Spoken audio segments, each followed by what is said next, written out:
जय हिंद दोस्तों। आप सभी का अपना यूट्यूब चैनल गौतम जी के जीएस एकेडमी में स्वागत है।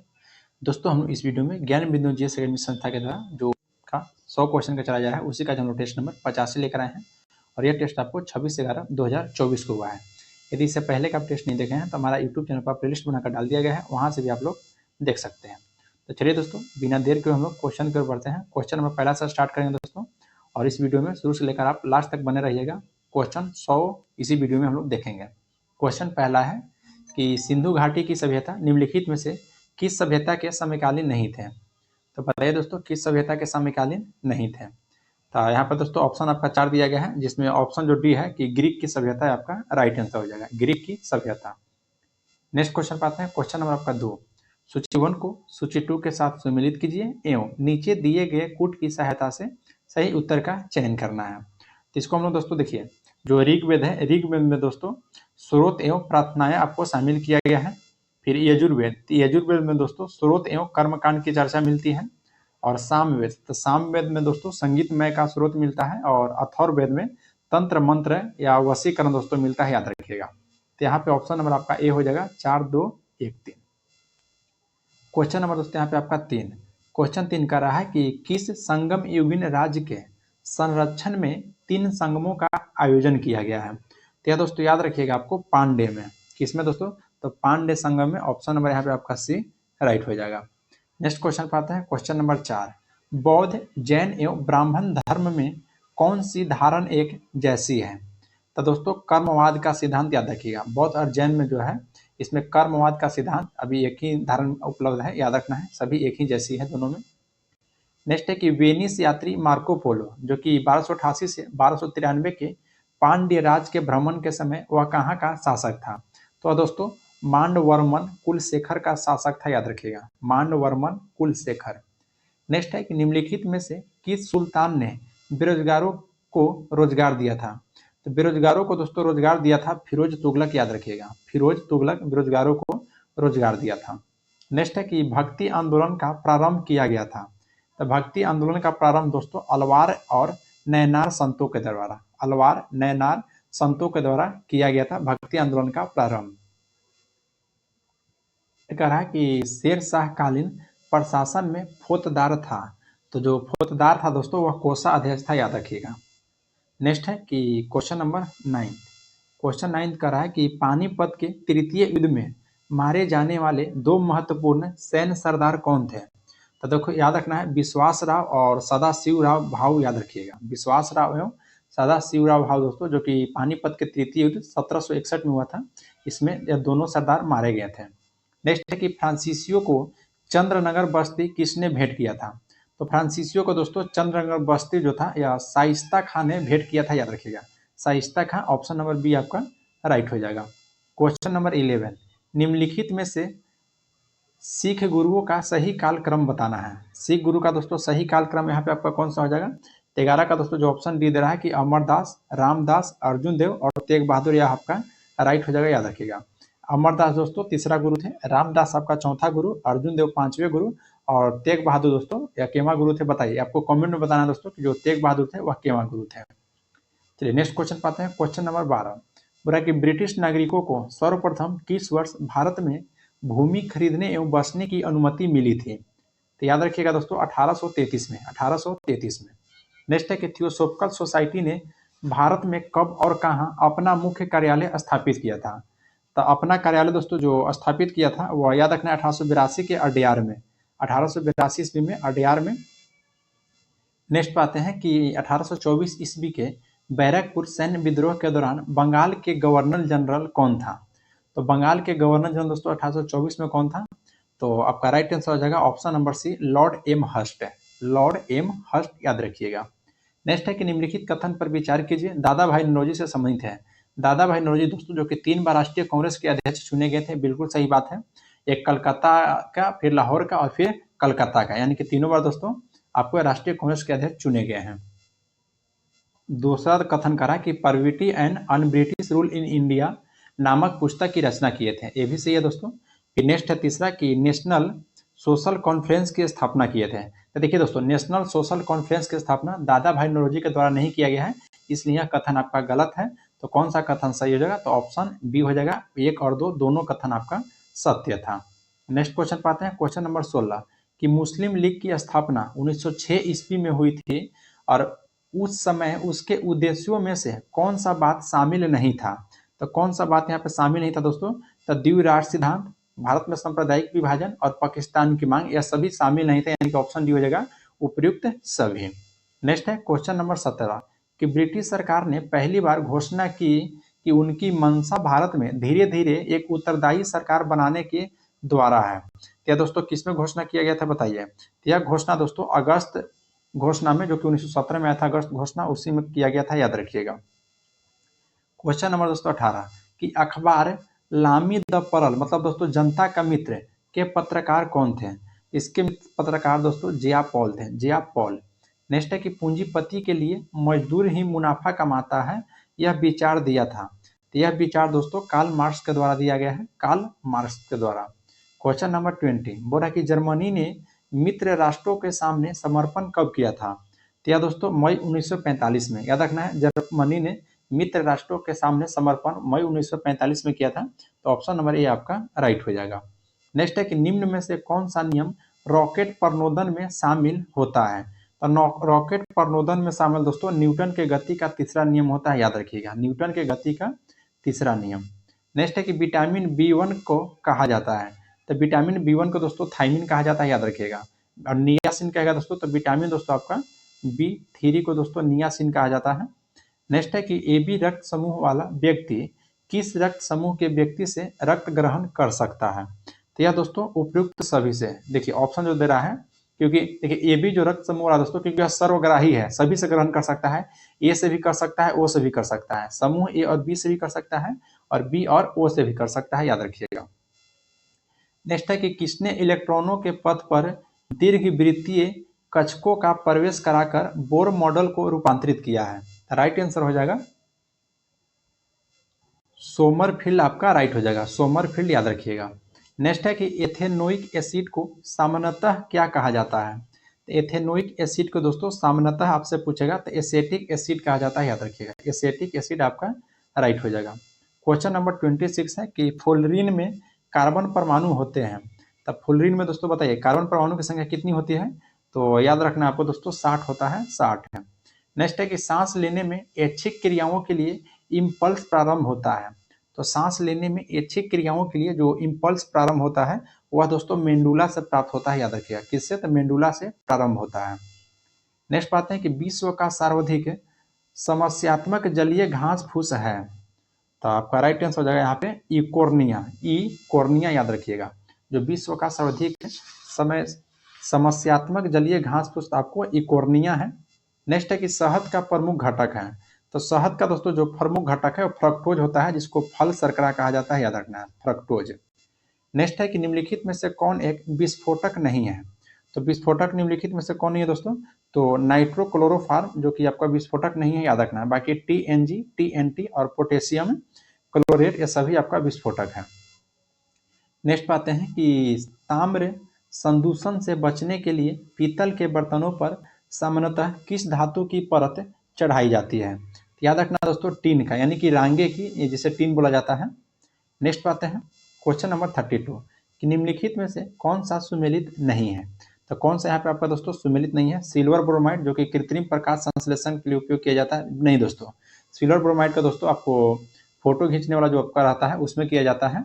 सिल्वर ब्रोमाइड कृत्रिम प्रकाश संश्लेषण में नहीं उपयोग होता है, यानी कि आपका दोस्तों पहला ही जो कि सुमेलित नहीं है। बाकी सिल्वर आयोडाइड दोस्तों जो कि कृत्रिम वर्षा के लिए उपयोग किया जाता है। लिथियम बाइकार्बोनेट जो कि गठिया का उपचार किया जाता है, और दूध मैग्नीशिया जो कि दोस्तों प्रति अम्ल में उसका उपयोग किया जाता है। नेक्स्ट है दोस्तों कि मेरुरज्जु का प्रमुख कार्य है। इसमें पहला है दोस्तों कि मस्तिष्क से आने जाने वाले उद्दीपनों का संवहन करना। बिल्कुल सही बात है दोस्तों, मेरुरज्जु का यह प्रमुख कार्य है कि जो मस्तिष्क से आने जाने वाले उद्दीपनों का संवहन करना और प्रतिवर्ती क्रियाओं में समन्वय एवं नियंत्रण करना, यानी कि दोनों कथन सही है। तो ऑप्शन नंबर दोस्तों सी हो जाएगा, 1 और 2 दोनों कथन आपका सत्य है। नेक्स्ट है कि किसके अनुसार समान ताप एवं दाब पर गैसों को विसरण की दर इन गैसों के घनत्व के वर्गमूल के व्युत्क्रमानुपाती होती है? तो व्युत्क्रमानुपाती दोस्तों ग्राहम हो जाएगा, यानी कि ग्राहम के अनुसार, याद रखिएगा। नेक्स्ट है कि हेनले के लूप में इनमें से किसका पुनः अवशोषण होता है। याद रखना है, हेनले के लूप में दोस्तों किसका पुनः अवशोषण होता है आपका दोस्तों, जल और NaCl का यानी कि आयोडीन का। तो ऑप्शन नंबर ए आपका राइट हो जाएगा। नेक्स्ट है कि पेशीय उत्तम में पाए जाने वाले द्रव को क्या कहते हैं, बताइए दोस्तों। तो आपका राइट हो जाएगा ऑप्शन नंबर दोस्तों 36 का ऑप्शन जो दे रहा है यहाँ पे ए, सर्कोप्लाज्म। पेशीय उत्तम को दोस्तों पाए जाने द्रव को सर्कोप्लाज्म कहते हैं, पेशीय उत्तक हो जाएगा यहाँ पे। नेक्स्ट है कि निम्न में से कौन सा जीव अमोनिया गैस का उत्सर्जन करता है। तो अमोनिया गैस का दोस्तों उत्सर्जन यहाँ पे करता है आपको मछली भी करता है और प्रोटोजोआ भी करता है, लेकिन मेढक और सरीसृप दोस्तों अमोनिया गैस उत्सर्जन नहीं करता है, तो इसलिए ऑप्शन नंबर आपका हो जाएगा ए, फर्स्ट और सेकंड दोनों। नेक्स्ट है कि भारत में रैली फॉर रैली प्रोग्राम का आयोजन निम्न में से किस एक समस्या को उजागर करने के लिए किया गया था। तो यहाँ पे आपका राइट आंसर होगा दोस्तों 38 का ऑप्शन नंबर सी, विस्थापित के पूर्णवास की समस्या। याद रखिएगा, विस्थापितों के पूर्णवास की समस्या। नेक्स्ट है कि निम्न में से कौन सा जीवाणु अपमार्जक की भूमिका निभाता है। बताइए दोस्तों, अपमार्जक की भूमिका कौन सा जीवाणु निभाता है। तो यहाँ पे हो जाएगा 39 का ऑप्शन नंबर सी, जिसका नाम है दोस्तों स्यूडोमोनास। याद रखना है, स्यूडोमोनास। नेक्स्ट है कि शैवाल की कोशिका भित्ति किसका बना होता है। तो दोस्तों जो शैवाल की कोशिका भित्ति होती है वह किसका बना होता है, तो ग्लाइकोप्रोटीन और पॉलीसेकेराइड दोनों को, यानी कि ऑप्शन ए हो जाएगा, ए और फर्स्ट और सेकंड दोनों। याद रखना है, ग्लाइकोप्रोटीन और पॉलीसेकेराइड दोनों की बनी होती है। क्वेश्चन नंबर 41 है दोस्तों कि यहाँ पे क्योटो प्रोटोकॉल संबंधित है, बताइए। क्योटो प्रोटोकॉल दोस्तों यह किससे संबंधित है, तो जलवायु परिवर्तन से, जलवायु परिवर्तन से। नेक्स्ट है कि पुष्प का कौन सा भाग चमकीले व रंगहीन होता है, रंगीन नहीं, रंगीन होता है। यहाँ पे ऑप्शन बी हो जाएगा दलपुंज का। जो पुष्प का दोस्तों जो दलपुंज वाला भाग है वह चमकीला और रंगीन होता है, याद रखिएगा। नेक्स्ट पाते हैं कि यहाँ पे देखिए दोस्तों आपका फ्लोरीन का यानी कि F 9 और 19 में न्यूट्रॉन और प्रोटॉन और इलेक्ट्रॉनों की संख्या यहाँ से आपसे पूछ रही है। तो यहाँ 43 का दोस्तों जो ऑप्शन आपका दे रहा है सी, 9 प्रोटॉन 9 इलेक्ट्रॉन और 10 न्यूट्रॉन, ये आपका बिल्कुल राइट है दोस्तों। क्योंकि दोस्तों जो प्रोटॉन की संख्या होती है वही आपका इलेक्ट्रॉन की संख्या होता है, और दोनों के अंतर कर दीजिएगा तो आपका न्यूट्रॉन की संख्या निकल जाएगी। तो यहाँ पे ऑप्शन नंबर सी आपका राइट है। नेक्स्ट क्वेश्चन पाते हैं, क्वेश्चन नंबर दोस्तों आपका 44। क्वेश्चन 44 करा कि कार्बन तिथि निर्धारण में कार्बन का कौन सा समस्थानिक प्रयुक्त होता है। तो कार्बन 14 का प्रयुक्त किया जाता है दोस्तों। तो यहाँ पे ऑप्शन ए में हो जाएगा कार्बन C6 14। नेक्स्ट है कि मधुमक्खी के द्वारा काटे जाने पर इनमें से कौन सी चीज आपको राहत देने के लिए उपयोग की जाती है। तो अब इसमें दोस्तों आपका हो जाएगा बेकिंग सोडा का प्रयोग, बेकिंग सोडा का प्रयोग याद रखिएगा। आपका 46 है कि 1 जूल बराबर होता है। तो 1 जूल बराबर दोस्तों याद रखिएगा 1 न्यूटन इंटू 1 मीटर होता है, ऑप्शन नंबर ए हो जाएगा। नेक्स्ट है कि गति का द्वितीय समीकरण है। तो गति का दोस्तों द्वितीय समीकरण होता है एस बराबर UT plus half A T square. S बराबर क्या होता है, तो UT plus half A T square. Next है कि संविधान सभा को किसने मूर्ति के रूप प्रदान किया था। तो संविधान सभा का दोस्तों जो मूर्ति रूप प्रदान किया था वह याद रखना आपको जवाहरलाल नेहरू के द्वारा। तो ऑप्शन नंबर डी हो जाएगा जवाहरलाल नेहरू के द्वारा। नेक्स्ट है कि भारतीय संविधान में समवर्ती सूची किस संविधान से लिया गया था। तो समवर्ती सूची दोस्तों आप पढ़े होंगे ऑस्ट्रेलिया, जो कि बिल्कुल राइट है, ऑस्ट्रेलिया से लिया गया था। नेक्स्ट बात है कि इनमें से कौन सा भारतीय संघीय व्यवस्था में एकात्मक तत्व है। संघीय व्यवस्था में दोस्तों एकात्मक तत्व है। तो देखिए राज्यपाल की नियुक्ति हो जाएगा, फिर राज्यसभा में असमान प्रतिनिधित्व हो जाएगा, और फिर यहाँ पे दोस्तों अखिल भारतीय सेवाएं हो जाएगा, यानी कि ऑप्शन बी हो जाएगा 2 3 5। चलिए नेक्स्ट क्वेश्चन है क्वेश्चन नंबर 51 कि भारतीय संविधान में राजनीति के निर्देशक सिद्धांत की संकल्पना कहाँ से अंगीकार किया गया था। तो देखिए दोस्तों आयरलैंड और स्पेन यहाँ पे आपका राइट हो जाएगा, क्योंकि दोस्तों जो भारत में लाया गया था आयरलैंड से, और आयरलैंड दोस्तों आपको स्पेन से ग्रहण किया था। तो यहाँ पे ऑप्शन नंबर आप ए सही लगा सकते हैं। नेक्स्ट है कि संविधान की 6ठी अनुसूची इनमें से किस राज्य में लागू नहीं होती है। तो 6ठी अनुसूची दोस्तों असम, मेघालय, त्रिपुरा, मिजोरम में लागू होता है, लेकिन दोस्तों मणिपुर में आपका लागू नहीं होता है, याद रखिएगा। तो 52 का दोस्तों कौन हो जाएगा, तो ऑप्शन नंबर डी आपका राइट हो जाएगा। क्वेश्चन नंबर यहाँ पे आपका 53 है कि संविधान के किस अनुच्छेद के अंतर्गत अधीनस्थ न्यायालय या जिला न्यायालय का प्रावधान किया गया है। तो अधीनस्थ न्यायालय या जिला न्यायालय का दोस्तों प्रावधान अनुच्छेद 233 के तहत किया गया है, याद रखना है, अनुच्छेद 233 के तहत। नेक्स्ट है कि राष्ट्रपति संविधान के किस अनुच्छेद के अंतर्गत लोकसभा को भंग कर सकता है। तो याद रखना दोस्तों, लोकसभा को भंग करने का अधिकार राष्ट्रपति को दिया गया है, और यह किस अनुच्छेद के तहत? तो अनुच्छेद दोस्तों 85 के तहत, याद रखिएगा, अनुच्छेद 85 के तहत आपका राइट हो जाएगा। नेक्स्ट है कि किसी राज्य के नाम में परिवर्तन करने का अधिकार निम्नलिखित में से किसको प्राप्त है? तो यह दोस्तों आपको संसद को प्राप्त है। याद रखना है, किसी राज्य के नाम में परिवर्तन या सीमा को घटाने बढ़ाने भी कहेगा तो आपको संसद को ही अधिकार दिया गया है। नेक्स्ट है कि भारतीय संविधान में न्यायालय में कौन परिवर्तनीय है? तो न्यायालय में दोस्तों मूल अधिकार जो है, जो कि आपका परिवर्तनीय है। बाकी डीपीएसपी, प्रस्तावना और मूल कर्तव्य दोस्तों आपका यह परिवर्तनीय नहीं है। जो कि डीपीएसपी की बात की जाए तो अनुच्छेद 37 में दोस्तों इसकी चर्चा की गई है कि यह न्यायालय में परिवर्तनीय नहीं है, याद रखिएगा। नेक्स्ट क्वेश्चन की ओर बढ़ते हैं दोस्तों। 57 का है, ध्यान दीजिएगा कि निम्नलिखित में कौन तटस्थ समिति है? तो देखिए, तटस्थ समिति जो यहाँ पे दिया गया दोस्तों, ये आपका प्रवर समिति है। प्रवर समिति आपका कैसा समिति है? तो तटस्थ समिति है। नेक्स्ट है, निम्नलिखित में से कौन सा सही सुमेलित नहीं है? उच्च न्यायालय दिया गया है और एक तरफ आपका मुख्य जो खंडपीठ होता है उसका नाम दिया गया है। तो इसको हम दोस्तों यहाँ पे देख लेते हैं। कर्नाटक उच्च न्यायालय का दोस्तों जो मुख्य खंडपीठ है वह बेंगलुरु में है, सही बात है।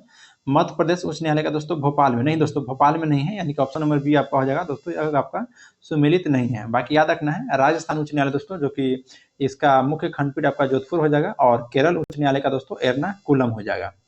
चलिए नेक्स्ट क्वेश्चन पाते हैं, क्वेश्चन नंबर 59। क्वेश्चन दोस्तों 59 का है कि किसी देश का आर्थिक विकास निर्भर किस पर करता है?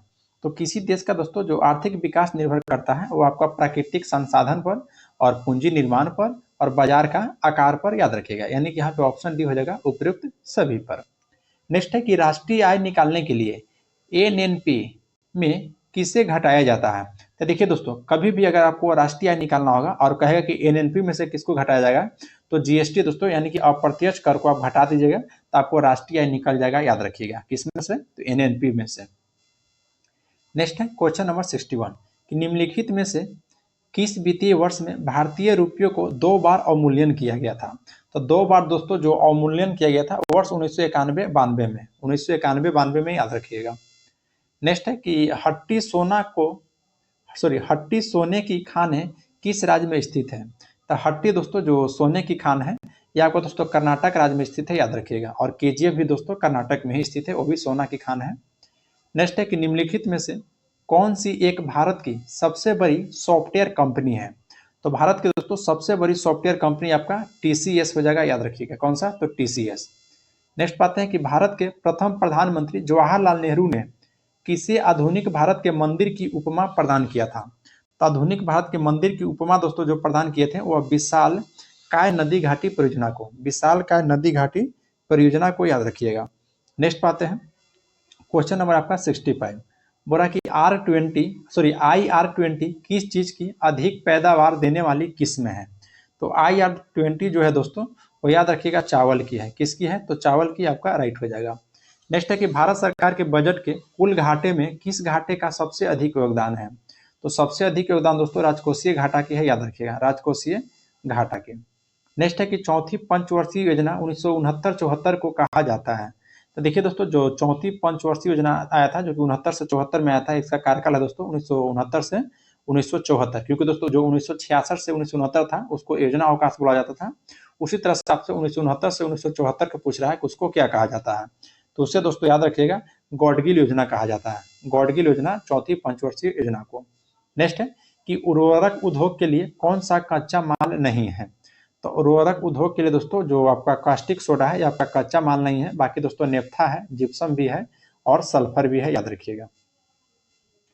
क्वेश्चन नंबर आपका 69 है कि करगम कहाँ का लोक नृत्य है? तो बताइए दोस्तों, करगम कहाँ का लोक नृत्य है? तो तमिलनाडु का, याद रखना है, तमिलनाडु का। देखा, चिकित्सक दिवस किस तिथि को मनाया जाता है?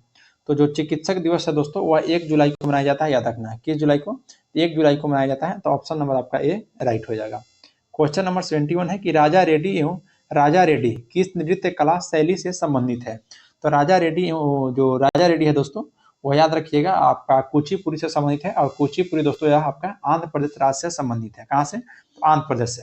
कथक कहेगा दोस्तों तो उत्तर प्रदेश हो जाएगा। मणिपुरी जो कि मणिपुर से है। भारतनाट्यम आपका तमिलनाडु से है। नेक्स्ट है कि आल्प्स पर्वत के उत्तरी भाग में बहने वाली उष्ण शुष्क स्थानीय हवाओं को क्या कहा जाता है?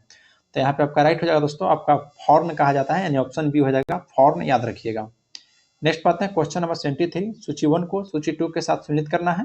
एक तरफ आपका पठार और एक तरफ दोस्तों उससे संबंधित देश दिया गया है, इसको सम्मिलित कर लेते हैं। तो देखिए जो अनातोलिया का पठार है दोस्तों वह तुर्की में है, याद रखिएगा। अनातोलिया का पठार तुर्की में है।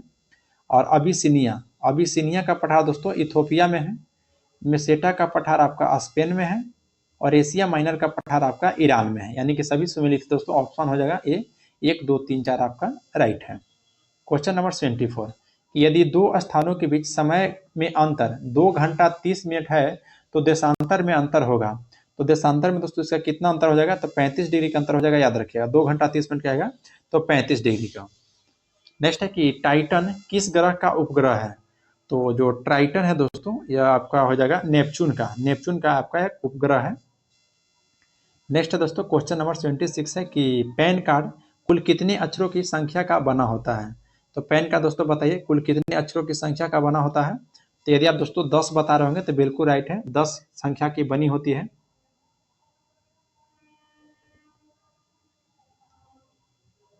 चलिए नेक्स्ट क्वेश्चन है कि पानी के समानांतर पर्वत श्रृंखला के डूबने से जो समुद्र तट पर बनता है उसे क्या कहते हैं। तो उसे हम लोग दोस्तों डालमेनेशियन, ध्यान रखना डालमेनेशियन कहते हैं। ऑप्शन नंबर ए आपका राइट हो जाएगा। नेक्स्ट है दोस्तों कि लानक ला दरा कहाँ अवस्थित है। लानक ला दरा दोस्तों कहाँ में अवस्थित है बताइए। तो आपका लद्दाख में हो जाएगा, लद्दाख में, याद रखिएगा। नेक्स्ट है कि स्थानांतरित कृषि को मणिपुर में किस स्थानीय नाम से जाना जाता है। तो जो स्थानांतरित कृषि होता है दोस्तों वह मणिपुर में उसको हम लोग पामलू के नाम से जानते हैं, याद रखना है। मणिपुर में पामलू के नाम से जानते हैं। देखिए क्वेश्चन 80 देखने से पहले मैं आप लोग को बता दूं कि दोस्तों बहुत सा लोग कमेंट में रहता है मैसेज कि पीडीएफ कहाँ मिलेगा। तो देखिए यहाँ पर दोस्तों यूट्यूब पर जो भी आपको वीडियो अपलोड होगा उसका पीडीएफ या कुछ भी संबंधित जानकारी आपको टेलीग्राम में मिलेगा। कहा दोस्तों टेलीग्राम में कैसे जुड़ना है। तो टेलीग्राम में देखिए इस वीडियो का डिस्क्रिप्शन में लिंक दिया गया है टेलीग्राम का, उस पर क्लिक कर आप ज्वाइन हो सकते हैं। या जो दोस्तों आपको यूट्यूब चैनल का नाम है गौतम जीके जीएस एकेडमी, उसी नाम से दोस्तों टेलीग्राम पर जाके भी आप सर्च मार सकते हैं, वहां पे भी आपको आ जाएगा। वहीं पे आपका यहाँ का पीडीएफ मिलेगा। अगर दोस्तों आप हमारा यूट्यूब चैनल पर पहली बार आए हैं तो चैनल को सब्सक्राइब कर लीजिएगा और बेल आइकन को प्रेस कर लीजिएगा कि कोई भी नोटिफिकेशन होगा और सबसे पहले आपके पास पहुंच जाएगा। तो चलिए दोस्तों अब स्टार्ट करते हैं कि राजस्थान के कौन से 2 जिले दिल्ली एनसीआर में शामिल हैं। तो दिल्ली एनसीआर में दोस्तों राजस्थान के 2 जिला है अलवर और भरतपुर, अलवर और भरतपुर, याद रखिएगा। नेक्स्ट है सूची 1 को सूची 2 के साथ सम्मिलित करना है और नीचे दिए गए कूटों का प्रयोग करना है। एक तरफ जनजाति है और एक तरफ दोस्तों उसका क्षेत्र है। तो देखिए बिरहोर जनजाति दोस्तों यह झारखंड राज्य से संबंधित है, बिरहोर जनजाति। फिर भूटिया जनजाति दोस्तों आपका सिक्किम राज्य से संबंधित है, याद रखना है भूटिया जनजाति। टोडा जनजाति दोस्तों आपका तमिलनाडु समूह से संबंधित है। और सेंटिनेलीज जो कि अंडमान निकोबार द्वीप समूह से संबंधित है, याद रखिएगा। तो यहाँ पे दोस्तों ऑप्शन आपका ए राइट हो जाएगा, 4 3 2 1।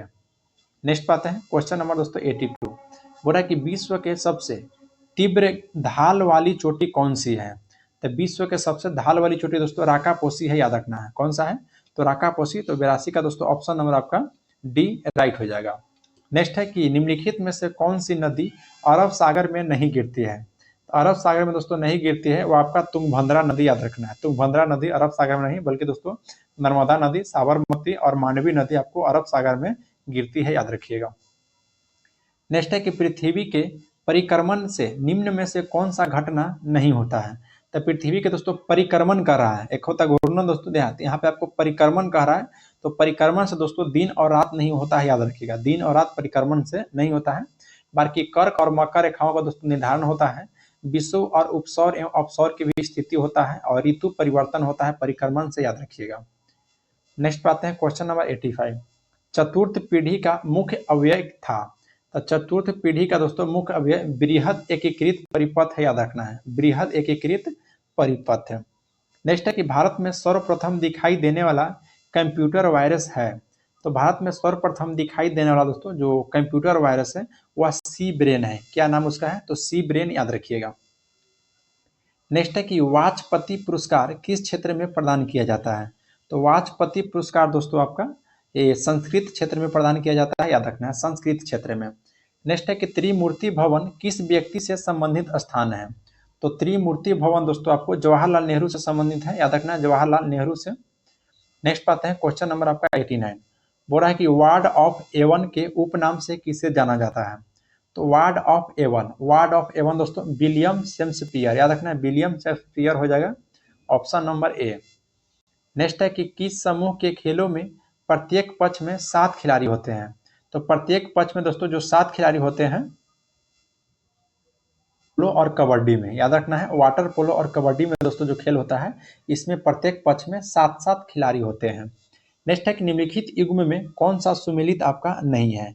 जीव मिल्खा सिंह जो कि एथलेटिक्स है, गलत है दोस्तों, जीव मिल्खा सिंह एथलेटिक्स नहीं है, यानी कि ऑप्शन आपका ए हो जाएगा, जो कि यह आपका दोस्तों गलत है।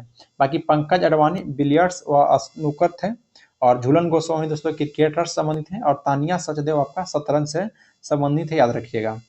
नेक्स्ट है कि बिहार स्टार्टअप पुरस्कार के तहत बेस्ट महिला नेतृत्व स्टार्टअप का पुरस्कार किसे दिया गया है।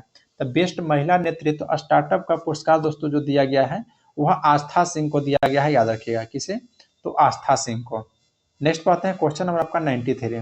बोला कि समाचार पत्र में देखे जाने वाले शब्द के संबंध में निम्न कथनों पर विचार करना है।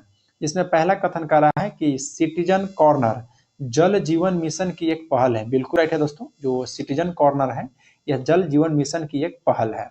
नेक्स्ट है कि जूस जैकिंग का संबंध आर्टिफिशियल इंटेलिजेंस से, नहीं दोस्तों यह आपका दोस्तों गलत हो जाएगा, यानी कि ऑप्शन हो जाएगा ए, यह दोस्तों आपका सत्य कथन है, याद रखिएगा। नेक्स्ट है 94 कि वित्त वर्ष 2024-25 के लिए जेंडर बजट प्रस्तुत किया गया, जिसके तहत महिला विकास कार्यक्रम पर कुल बजट का कितना % व्यय किया जाएगा। तो कुल बजट का दोस्तों आपसे पूछेगा तो याद रखना 14% हो जाएगा। नेक्स्ट है कि पालकालीन चित्रकला का भित्ति चित्र रूप कहाँ से प्राप्त हुआ था। तो भित्ति चित्र रूप दोस्तों आपको नालंदा से प्राप्त हुआ था, याद रखना कहाँ से, तो नालंदा से। नेक्स्ट बात है कि बेगूसराय में चौकीदार कर के विरुद्ध आंदोलन एक हिस्सा था। देखिए दोस्तों चौकीदार कर के विरुद्ध एक बेगूसराय में आंदोलन चलाया गया था, जो कि दोस्तों सबने अवज्ञा आंदोलन का ही एक हिस्सा था, याद रखना है सबने अवज्ञा आंदोलन का ही एक आपका हिस्सा था। नेक्स्ट है 97 पृथ्वी दिवस 2024 की थीम क्या है। तो इसका थीम था दोस्तों 2024 का जो पृथ्वी दिवस मनाया गया है उसका थीम है कि ग्रह बनाम प्लास्टिक, याद रखिएगा। नेक्स्ट है कि हाल ही में किस देश ने पहला अंगारा A5 अंतरिक्ष रॉकेट लॉन्च किया है। तो यह दोस्तों रूस के द्वारा लॉन्च किया गया है, रूस के द्वारा। देखिए दोस्तों नेक्स्ट क्वेश्चन है कि बिहार में, ध्यान देना है कि बिहार में बरैला झील पक्षी अभ्यारण्य कहाँ स्थित है। तो बिहार में दोस्तों बरैला झील पक्षी अभ्यारण्य आपको वैशाली में स्थित है, याद रखना कहाँ में, तो वैशाली में। इस सेट का दोस्तों आपका लास्ट क्वेश्चन है। अगर वीडियो आप लोग को दोस्तों वाकई में अच्छा लगा होगा तो लाइक जरूर कीजिएगा दोस्तों, और आप हमारा यूट्यूब चैनल पर पहली बार आए हैं तो चैनल को सब्सक्राइब कर लीजिए और बेल आइकन को प्रेस कर लीजिए। बोला दोस्तों कि बिहार सरकार के द्वारा किस वर्ष पर्यटन का उद्योग का दर्जा दिया गया था, बताइए। ऑप्शन 4 है दोस्तों 1987, 1990 और 94 और 1900, फिर यहाँ पे आपका 98 है। तो अगर दोस्तों आप 1987 दे रहे हैं तो यह आपका बिल्कुल राइट है, याद रखिएगा 1987 में। चलिए दोस्तों आज के लिए इतना ही, फिर मिलते हैं आपसे नेक्स्ट वीडियो में। जय हिंद दोस्तों।